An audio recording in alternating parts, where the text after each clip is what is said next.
অযোধ্যা, কিংবদন্তি ও ভক্তির শহর। পবিত্র সরজু নদীর তীরে দাঁড়িয়ে তার অতীতের প্রাচীন কাহিনীগুলো বলে চলে।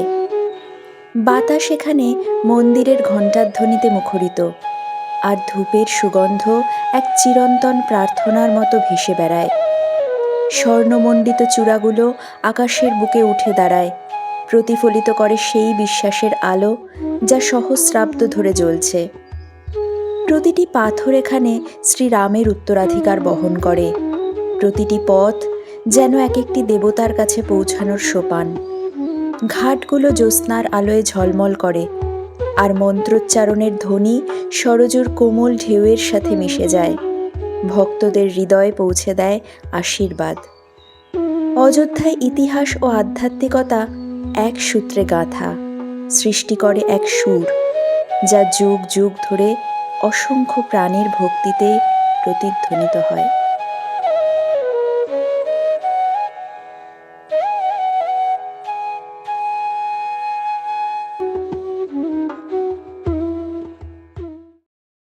Good morning everyone, good morning from Ayodhya. আজকে 16th অফ ডিসেম্বর, সোমবার। আজকে আমাদের ট্রিপের লাস্ট ডে। তোমরা জানো যে আমাদের বারাণসী অ্যান্ড অযোধ্যা ট্রিপ চলছে। 4 দিনের ট্রিপ ছিল। গতকাল আমরা অযোধ্যা এসে পৌঁছেছি সকালবেলা। গতকাল বিকালে আমরা হনুমানগড়ি গেছিলাম দর্শন করার জন্য, কিন্তু রাম মন্দির যাওয়া হয়নি। আজকে সারা দিনটা আমাদের হাতে আছে। এখন সকাল 8টা বাজছে। আমরা এখন রাম মন্দির দর্শনের জন্য বেরোবো। এরপরে তো আরও অনেক প্ল্যান আছে, সেগুলো আস্তে আস্তে দেখতে থাকো। তো এই হচ্ছে রাম মন্দির দর্শনের আউটফিট নাকি? আজকে একটু এথনিক ট্রাই করলাম। চাদর জড়ানোর ইচ্ছা আমার বরাবরই ছিল। চাদর জড়িয়ে বেনারসের ঘাটে বসার ইচ্ছে ছিল। হ্যাঁ, অ্যাকচুয়ালি সেটা হয়নি। তো চাদর জড়িয়ে রাম মন্দিরে যাচ্ছি। হ্যাঁ, এটা আপাতত এটাই। যাই আগে তারপর দেখা যাবে। এখানে সবাই রেডি হয়ে গেছি, মায়েরাও রেডি হয়ে গেছে। মা তো ফুল রেডি, টুপি টুপি মাথায় দিয়ে একদম। আর এখানে মা রেডি হচ্ছে। আমাদের অটো বলা আছে, একজন অটো বলে রেখেছি, এক্ষুনি চলে আসবে। এই হোটেল থেকেই তো সামনেই, তাও অটো করেই যাই। তারপরে আমাদের ইচ্ছা আছে ওই কনক ভবন, দশরথ মহল, এগুলো সব আশেপাশেই আছে, এগুলো ভিজিট করব। কিন্তু ব্যাপার হচ্ছে প্রত্যেকটারই একটা নির্দিষ্ট টাইম আছে বন্ধ হওয়ার। তো সেই টাইমের মধ্যে যেমন রাম মন্দির 12টার মধ্যে বন্ধ হয়ে যায়, আবার 1টায় ওপেন হয়। তো চেষ্টা করব যে টাইমের মধ্যে যতটা সম্ভব প্রতিটা পয়েন্ট যাতে ভিজিট করে ফেলা যায়। বাইরে একদম জমিয়ে ঠান্ডা পড়েছে, মুখ দিয়ে ধোয়া টোয়া বেরোচ্ছে। 7-8 ডিগ্রি মতো টেম্পারেচার এখন দেখাচ্ছে। বেশ ঠান্ডা। বাইরে গিয়ে তো আমি ব্লগ করতেই পারছি না, বারান্দায় যতবার ব্লগ করতে যাচ্ছি বাদর এসে যাচ্ছে। আর কাল রাতে এত বাদর, মানে বানর সেনা পুরো দলবল নিয়ে একদম চলে এসেছে। সেই বাইরে ব্যালকনিতে এসির আউটার ইউনিটের ওপর উঠে লাফালাফি তাদের কাজকর্ম তারা করে যাচ্ছে। আমরা খেতে টেতে দিয়েছি, তাই জন্য আরও বেশি চলে আসছে। সারা রাত ধরেই চলেছে আর কি তাদের ক্রিয়াকর্ম বাইরে। তো অটো আসুক, তারপর আমরা বেরিয়ে যাই। A few moments later. Ram মন্দিরের সামনে পৌঁছে গেছি। এই সামনেই একটুখানি হেঁটে যেতে হচ্ছে, টোটো নামিয়ে দিয়েছে। আর ভেতরে তো বোধহয় ফোন সব কিছু লকারে রাখতে হবে, তাই জন্য ভেতরে কতটা ভিডিও করতে পারবো জানি না, তাও যতটা পারবো শেয়ার করার চেষ্টা করব। এই হচ্ছে রাম মন্দিরের রাস্তা, আর এই যে সম্ভবত এইটাই হচ্ছে গেট।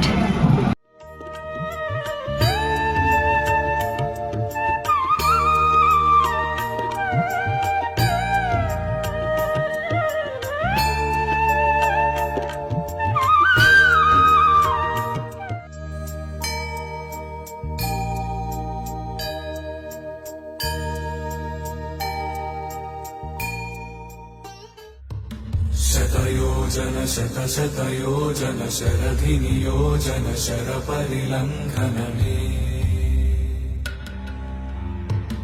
हरिभाजन हरिभाजन हरिमदभाजन दशमुखकम्पण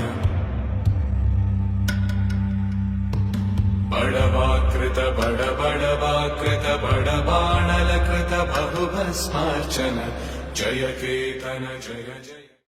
আমরা মন্দিরের দিকে হেঁটে যাচ্ছি। ভেতরে জায়গাটার মধ্যে দিয়ে অনেকটা হেঁটে যেতে হচ্ছে। তার আগে এখানে জুতো রাখলাম, এবার লকারে ফোন রাখতে হবে। এরপরে হয়তো আর ব্লগ করতে পারবো না, একবারে দর্শন করে এসে তারপরে ব্লগ করব। रघुनन्दन रघुवर सेवन रघुपति चायन शतयोजन शतशतयोजन शरधिनियोजन हरि हरि भाजन 1 hour later. আমাদের রাম মন্দির দর্শন হয়ে গেছে। তো মোবাইল নিয়ে ঢুকতে দেয় না, মোবাইল তো সবই বাইরে রাখতে হয়, ব্যাগ সমেত সবই, শুধু জাস্ট নিজের মানি ব্যাগটুকুকে অ্যালাউ। তো মানে আমি খুব অভিভূত, মানে আমি এতটা এক্সপেক্ট করিনি। রাম মন্দির, রাম বাঙালির সঙ্গে রামের কতটা সম্পর্ক অতটাও নেই যতটা ইউপি আর বিহারের সঙ্গে, কিন্তু মন্দিরে যেটা দেখার মতো সেটা হচ্ছে এখানকার স্ট্রাকচার, মানে যে কী বিশাল কর্মযজ্ঞ, এত বিশাল এরিয়া জুড়ে পুরো পাথর খোদাই করে বিভিন্ন পুরাণের কথা, ইতিহাস, স্ট্রাকচার, ভাস্কর্য তৈরি করা, এটা বিশাল বড় বিষয়। যে না আসবে, না দেখবে, সে বুঝতে পারবে। এখন 10:45 বাজছে, যেরকম সৌরভ বললো আমাদের তো মন্দির দর্শন হয়ে গেছে। আর অভিজ্ঞতার কথা আর কি বলবো, সত্যি বোধহয় মোবাইল বা ক্যামেরা অ্যালাউ করে না। এটা এক প্রকার এটার জন্য যে এখানে সচক্ষে না দেখলে এই জিনিসগুলো কিচ্ছু বোঝা যায় না, জন্য ক্যামেরা কোনোভাবেই জাস্টিস করে না। তো ক্যামেরাতে কিছুই বোঝা যাবে না, তাই জন্য নিজেকে এসে নিজের চোখে পুরো জিনিসটা না দেখলে বোধহয় কোনো কিছুই এই সৌন্দর্যটা উপভোগই করা যাবে না। তো যাই হোক, আমরা এখন এই বেরিয়ে এখানে ওয়েটিং হল আছে, ফোনটা কালেক্ট করলাম, করে ওয়েটিং হলে সবাই এখন বসে আছি। এই হচ্ছে ওয়েটিং হলটা, এখানে জল খাওয়ার ব্যবস্থা আছে, এখানে টয়লেট, ওয়াশরুম সমস্ত কিছু রয়েছে। বিশাল একটা ওয়েটিং হল। আমরা ব্যাগ মানে যা যা ছিল আমাদের লকারে আর কি, ফোন, সেগুলো সব কালেক্ট করে এই বসার জায়গায় একটু রেস্ট করছি, তারপর এখান থেকে বেরিয়ে যাব।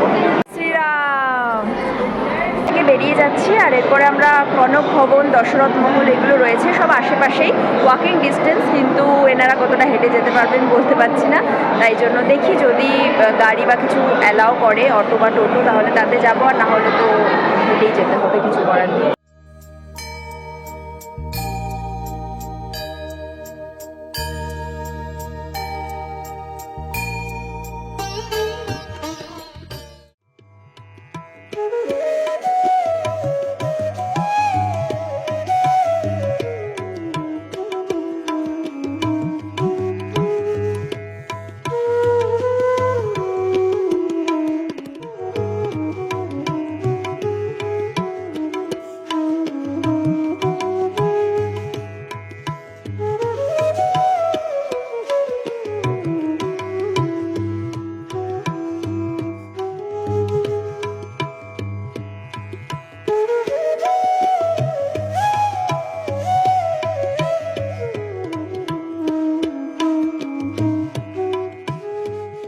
উত্তরপ্রদেশের অযোধ্যায় অবস্থিত দশরথ মহল বড়ি জাগা নামেও পরিচিত। বিশ্বাস করা হয় যে এটি ছিল ভগবান শ্রী রামচন্দ্রের পিতা রাজা দশরথের রাজপ্রাসাদ।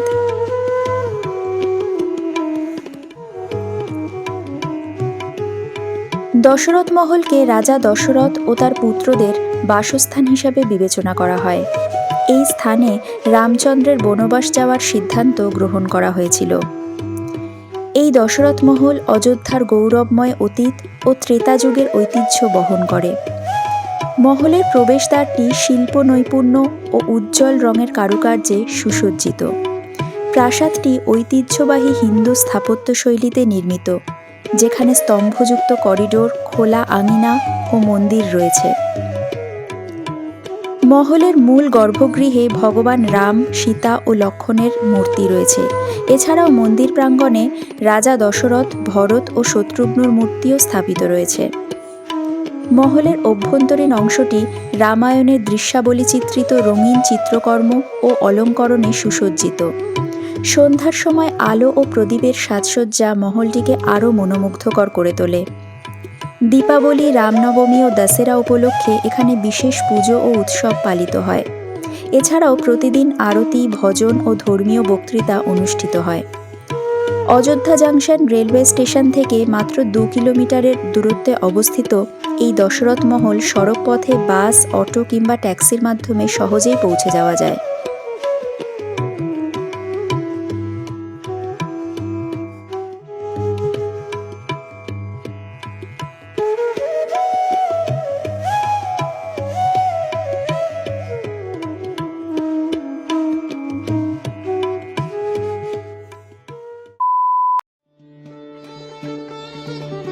কনক ভবন ভালোবাসা ও ভক্তির এক চিরন্তন প্রতীক। এটি শুধু একটি মন্দির নয়, বরং এক ঐতিহাসিক, সাংস্কৃতিক ও আধ্যাত্মিক গন্তব্য, যা ভক্ত ও পর্যটকদের হৃদয়ে এক অনন্য অনুভূতি সৃষ্টি করে। আপনি যদি আধ্যাত্মিক শান্তি, স্থাপত্যের সৌন্দর্য বা রামায়ণের কিংবদন্তির একটি বাস্তব অভিজ্ঞতা চান, তবে অযোধ্যার কনক ভবন অবশ্যই আপনার দর্শন করা উচিত।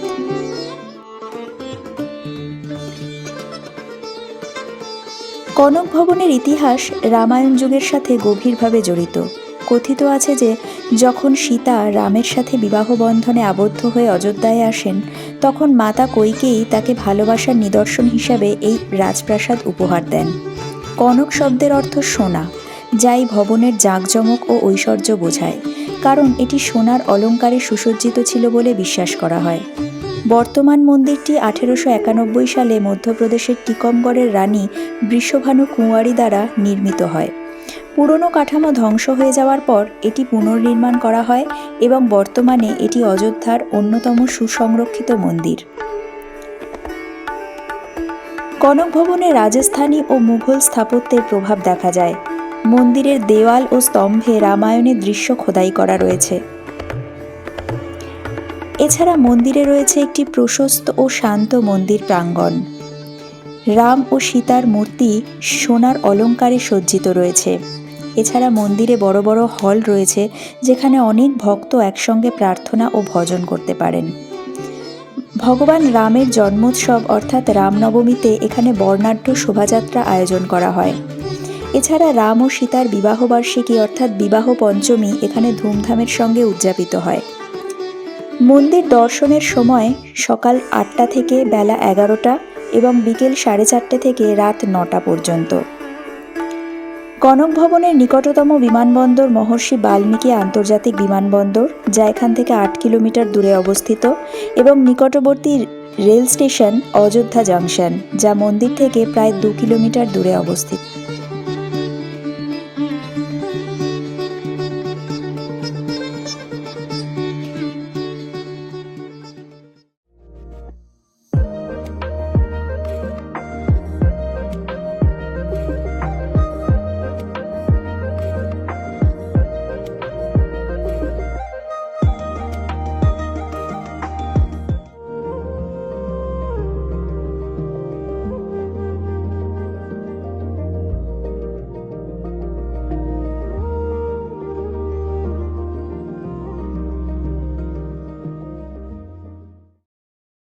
এগারোটা 40 বাজছে। আমাদের সমস্ত কিছু এখানকার দর্শন হয়ে গেছে।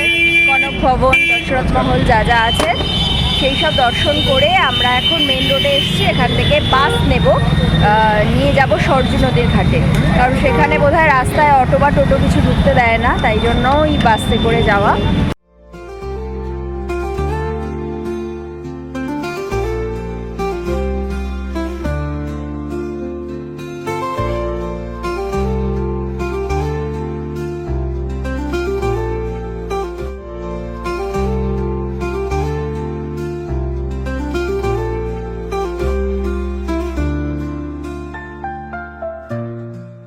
আমরা যাচ্ছি নয়াঘাট। মেন সরজু নদী একটু দূরে চলে যাওয়ার পর সেখান থেকে খাল কেটে ওটাকে নদীটাকে পাম্প করে এদিকে আনা হয়। পাম্প করে এনে একটা নতুন আর কি নদী তৈরি করা হয়েছে, যেটা সবাই স্নান করে, পুণ্য স্নান করে। আর পাশে নাগেশ্বরনাথ শিবলিঙ্গের মন্দির রয়েছে, সেটা আমরা দর্শন করি।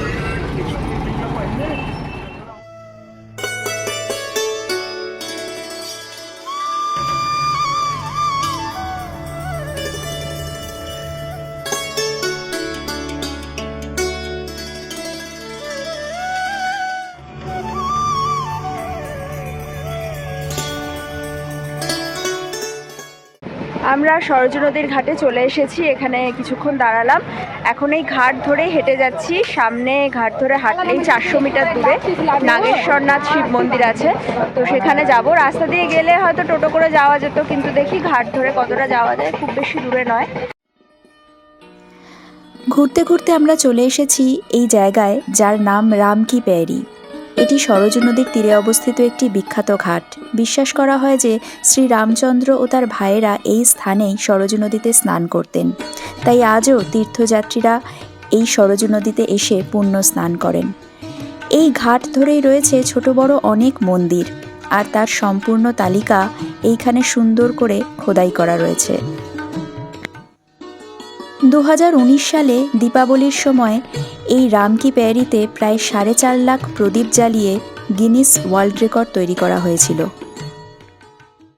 আমাদের এখনকার গন্তব্য নাগেশ্বরনাথ শিব মন্দির, যা অযোধ্যার অন্যতম প্রাচীন একটি মন্দির। কথিত আছে এই মন্দিরের প্রতিষ্ঠা করেছিলেন শ্রী রামের পুত্র কুশ।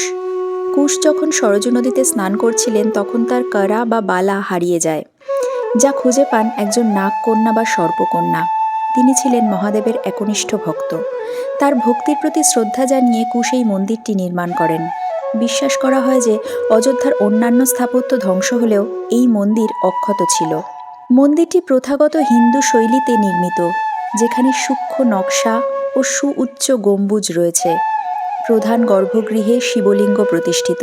মহাশিবরাত্রি, শ্রাবণ মাস, নাগ পঞ্চমী এবং কার্তিক পূর্ণিমায় হাজার হাজার ভক্তের সমাগম হয় এই নাগেশ্বরনাথ শিব মন্দিরে। 1 hour later. সময় হয়েছে দুপুর 1:23। আমরা সব কিছু মোটামুটি আজকের যা প্ল্যানিংয়ে ছিল সব পয়েন্টগুলো ভিজিট করে হোটেলে ফিরে এলাম। লাঞ্চ তো হোটেলেই অর্ডার দিয়ে দিয়েছি, কারণ বাইরে না সেরকম খাওয়ার কোনো অপশান নেই। মানে রেস্টুরেন্ট বলে তো সেরকম কিছু নেই, লোকাল যেসব দোকান সেখানেই খাবার দাবার। পুরো শহরটাই এখনও মানে ট্যুরিস্ট স্পট হিসাবে তৈরি হচ্ছে। অনেক ভালো ভালো হোটেল, রেস্টুরেন্ট সেগুলো এখনও সেভাবে কিছু তৈরি হয়ে ওঠেনি, তাই হোটেলেই একমাত্র খাবার অপশান রয়েছে। অর্ডারটা দিয়ে দিয়েছি, একটু পরে চলে আসবে। আর বিকালে আমাদের সেরকম কোথাও যাওয়ার নেই, পুরো প্যাকিং করব, কারণ রাত্রি 8:50 আমাদের অযোধ্যা ধাম স্টেশন থেকে ট্রেন আছে জম্মু তাওয়াই, মানে কলকাতা এক্সপ্রেস। এটা কলকাতা স্টেশনে কালকে আমাদের অ্যারাইভাল দুপুর 3:40। তো সেই জন্য আমরা তাড়াতাড়ি একবারে ডিনার করে স্টেশনে পৌঁছে যাব। 2000 years later. গুড ইভিনিং, সন্ধে 6:10। লাঞ্চের পরে খুব সুন্দর একটা ঘুম হয়েছে সবার, ভালো করে রেস্ট নেওয়া হয়ে গেছে। ট্রেন আমাদের এখনও 1.5-2 ঘন্টা মতো লেট চলছে। এখানে অ্যারাইভাল টাইম তো 9টা ছিল, এখন 10টা সাড়ে 10টা মতো দেখাচ্ছে। তবু আমরা মোটামুটি রেডি হয়ে থাকছি, কারণ স্টেশনে যাওয়ার জন্য অটো বা টোটোগুলো না বেশি রাত হলে আবার বন্ধ হয়ে যেতে পারে, তাই 8টা সাড়ে 8টার মধ্যে এখান থেকে বেরিয়ে যাব, তারপর স্টেশনে ওয়েট করে নেব, অসুবিধা নেই। আর ডিনারের জন্য এখান থেকেই ভাবছি কিছু প্যাক করিয়ে নেব, কারণ বাইরে যদি কোনো অপশান না থাকে তখন আবার মুশকিল হয়ে যাবে। আর এই বাৎসল্য ভবন যেখানে আমরা এই 2 দিন রইলাম, সেটার ব্যাপারে যদি একটু বলি যে আমাদের স্টেটা বেশ ভালোই ছিল। খাবার দাবার তো ওই মানে টেস্ট ওয়াইজ আমাদের একটু প্রবলেম হবেই, এখানকার টেস্ট সম্পূর্ণ আলাদা খাবার দাবারের, কিন্তু যাই হোক আমরা পেয়ে গেছি মোটামুটি সব সময় আর রেস্টুরেন্টটা থাকার জন্য। আর স্টেটা বেশ ভালোই ছিল, খুব একটা অসুবিধা হয়নি। সব কিছুই ভিজিটিং পয়েন্টগুলো সব সামনেই ছিল, অটো করে যাওয়া আসা হয়ে গেছে। আর সব থেকে বড় কথা, এখানকার যিনি ওনার ত্রিপাঠীজি, তিনি নিজে একজন ডক্টর, তার মেডিকেল স্টোর আছে এই বিল্ডিংটার নিচেই।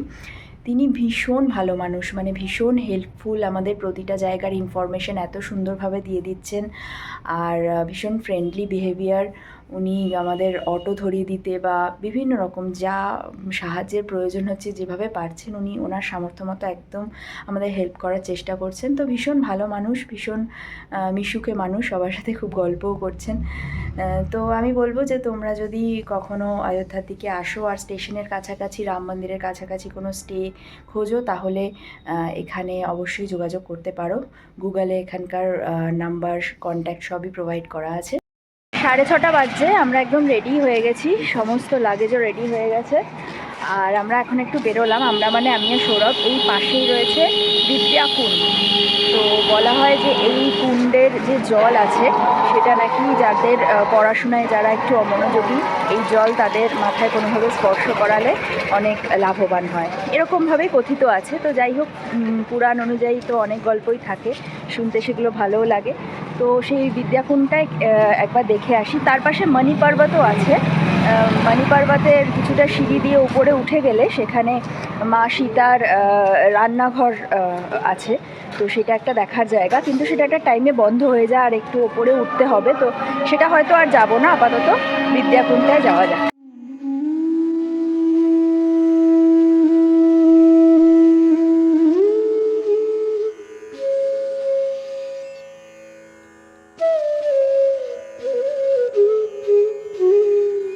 আমরা পৌঁছে গেছি বিদ্যাকুণ্ডে। এই সেই স্থান যেখানে শ্রী রামচন্দ্র গুরু বশিষ্ঠের কাছে শিক্ষা গ্রহণ করেছিলেন। আর এই সেই জলাধার যার জলকে অত্যন্ত পবিত্র বলে মনে করা হয়।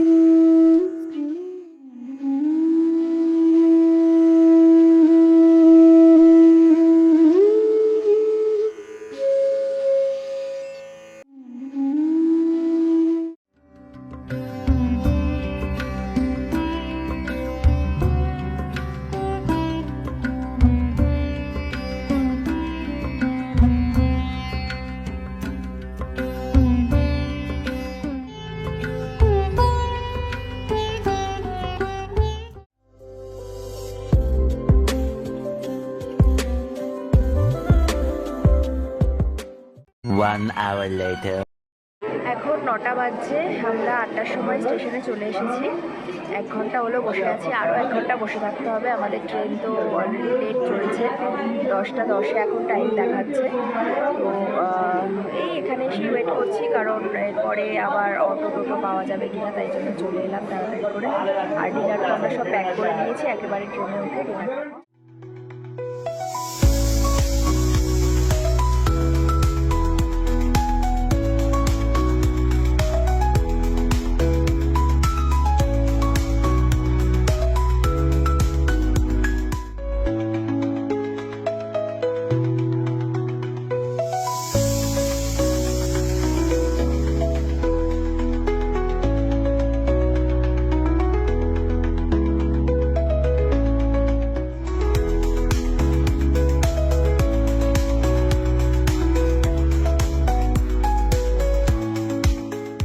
সবাই এখানে বসে বসে বোর হয়ে যাচ্ছি, কিন্তু হোটেলে বসে থেকেও কারোর আর কি ভালো লাগছে না, টেনশন হচ্ছে, তাই জন্যই এত তাড়াতাড়ি চলে আসা। এখানে সব লাগেজগুলো রেখেছি, এখানে মারা বসে আছে, আর ওই যে ওখানে সৌরভ বসে আছে, মোবাইলে কাজ করছে।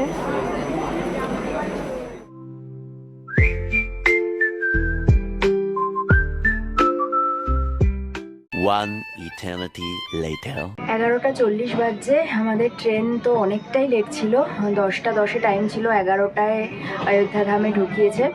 তো এখন আমরা ট্রেনে উঠে ডিনার ফিনার সব কমপ্লিট করে নিয়েছি, বেডও রেডি হয়ে গেছে, এবার ঘুমিয়ে পড়বো। কালকে তো কলকাতা স্টেশনের টাইম দুপুর 3:40, তো দেখা যাক কতটা লেট করে, নাকি মেকআপ করে দিতে পারে। তো বলতে গেলে আমাদের ট্রিপ এখানেই শেষ হচ্ছে, বাড়ি ফিরছি। তবে বাড়ি ফেরার জার্নিটাও যতটা পারবো তোমাদের সাথে শেয়ার করব। আজকে আমাদের ট্রিপের লাস্ট ডে ছিল, ডে 5। তো এইভাবেই আজকের দিনটা শেষ হলো। তাহলে আজকের ব্লগটা ট্রেন থেকেই শেষ করছি, কাল সকালে আবার ট্রেন থেকেই কথা হবে। আজকের মতো good night. The next day.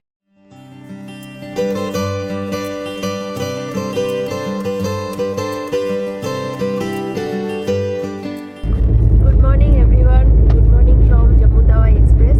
আজকে 17 ডিসেম্বর, আর আমাদের বারাণসী ট্রিপ অলমোস্ট শেষ হতে চলেছে। আজকে আমরা বাড়ি ফিরছি। তোমরা জানো যে কালকে রাত্রিরে আমরা 11টার সময় ট্রেনে উঠেছিলাম, আর এখন সকাল 9টা মতো বাজছে। ট্রেন তো 2.5 ঘন্টা মতো লেট আছে অলরেডি।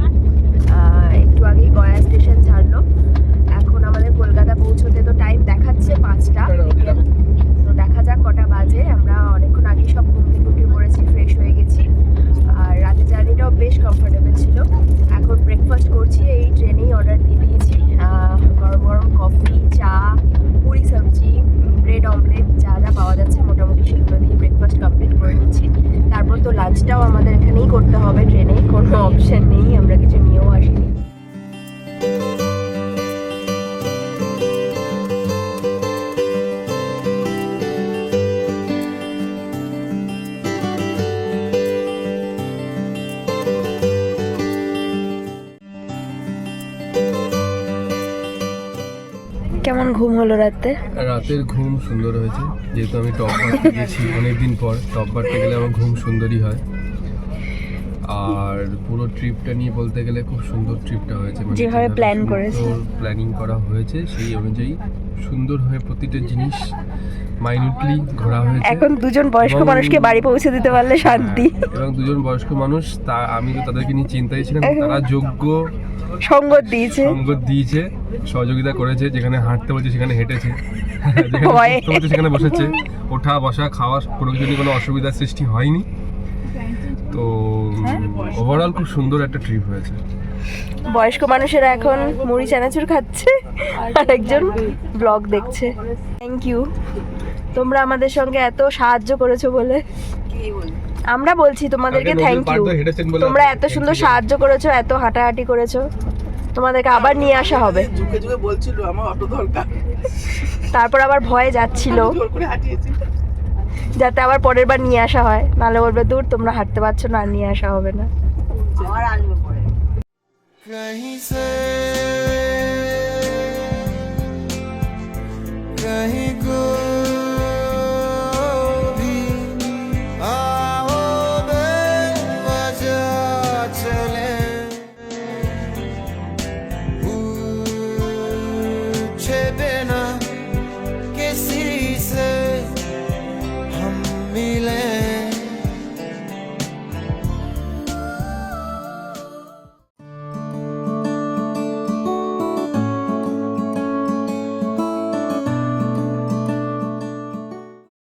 চারটে 50 টাইম হয়েছে আর ট্রেন এখন ডানকুনি ঢুকছে। ওই 2 ঘন্টা মতোই লেট আছে। কলকাতা তো 5:40 মতো দেখাচ্ছে।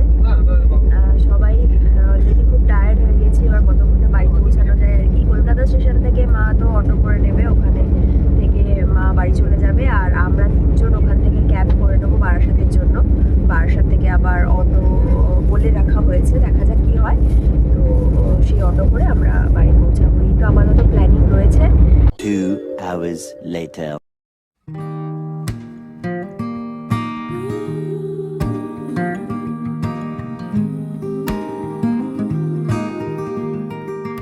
অ্যাজ ইউজুয়াল প্রতিটা ট্রিপের শেষেই বাড়ি ফিরে এত এক্সস্টেড হয়ে যায় যে ব্লগটা শেষ করার মতো একটুকু এনার্জি থাকে না। তাই আজকে সকালে ব্লগটা এন্ড করতে এলাম। কালকে রাত্রি ওই 8টা সাড়ে 8টা নাগাদ আমরা বাড়ি ফিরেছি।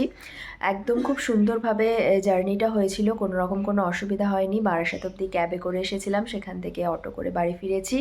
তো এই ছিল আমাদের 4-5 দিনের বারাণসী অযোধ্যা ট্রিপ। বহুদিনের প্রতীক্ষিত একটা ট্রিপ, কারণ মাদের নিয়ে এই প্রথমবার একটা ট্রিপে গেছিলাম এত দূরে। কোনো রকম কোনো অসুবিধা হয়নি, খুব ভালোভাবে যেভাবে প্ল্যান করেছিলাম খুব সুন্দরভাবে ট্রিপটা গেছে। সব কিছু তো তোমরা ব্লগে দেখতেই পেয়েছো। আর মারাও খুব এনজয় করেছে ট্রিপটা। তো এরপরে নেক্সট ভিডিও অবশ্যই নেক্সট ট্রিপের সাথে আসবে। ততদিন সবাই ভালো থেকো, সুস্থ থেকো, stay happy and keep travelling.